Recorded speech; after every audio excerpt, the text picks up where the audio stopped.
Joining us on the telephone right now, we have Welland Mayor Frank Campion. Welcome, Frank. Thanks for having me.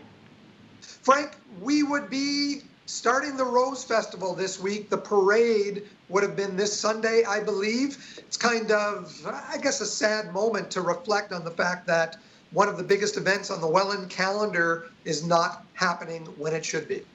Yeah, absolutely. It's a historic event as well. It's been running for years and years and years. It's kind of a family staple here in Welland to participate in the Rose Festival and the Rose Parade. So it's certainly different times.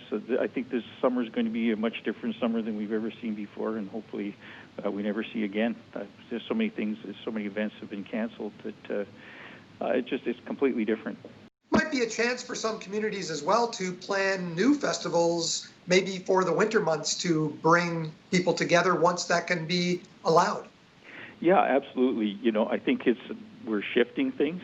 We certainly had to cancel things, but as things loosen up, we will have the ability to perhaps put winter concerts on, using gathering places where, again, social distancing, but being able to put on different types of performances. And as you say, maybe this year the Winter Carnival explodes and is a fantastic event that allows people to enjoy themselves.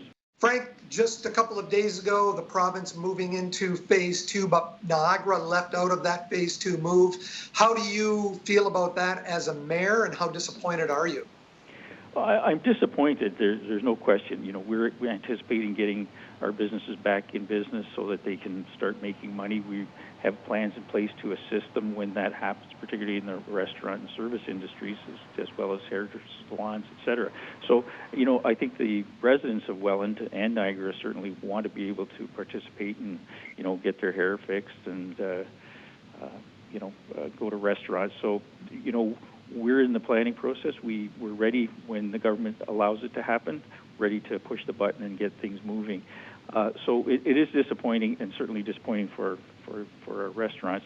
And hopefully, we will get out of this soon. I'm hoping that within a week we will get on the list for phase 2. I think it'll be safe by then, and looking forward to having that happen so that residents and the businesses can participate. Is there a reason that you brought up hair as the first frustration? Because I can't see what you look like currently. I'm just wondering what the state of your own hair is right now.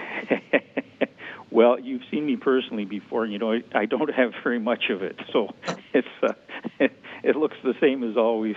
It's an easy cut for me. I just have the electric clippers and run it through every few days or once a week or so. So it's not a big issue for me, but certainly I know a lot of people are looking. Some of them are looking like back in the '60s with long hair and a different hairstyle. So, but my hair's fine. What's left of it, as I say. If I said that to my daughter, she'd say, actually, you have 2 hairs, Dad. You also mentioned restaurants, and you recently held some roundtable meetings with bar and restaurant owners and came to some decisions about patios. What is happening with that?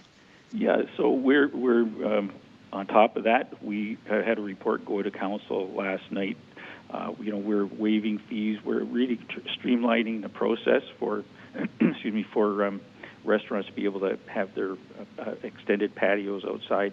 So we're eliminating barriers, eliminating costs associated with that. CUA Mall, is that going to outlast this wait for phase 2? What is the state there? Have you spoken to Mike Belcastro at the mall about them obviously itching to get back to opening up their doors, but what is the state of some of those businesses inside the mall? Can they last this out? There'll be restrictions in the mall as to, lineups and social distancing again, and, only so many people in the store. So it's really just a transition from, accessing from outside to accessing from an internal space. So but I'm not sure, how the businesses are prepared for that. Again, we're certainly here to help, and we can provide guidance for distancing. So, I think they'll be ready to open when it's time to open, but that's probably a better question for Mike Belcastro. Thank you very much for your time today, Frank. It's a pleasure to be able to check in with you. Always a pleasure, and please stay in touch and stay safe.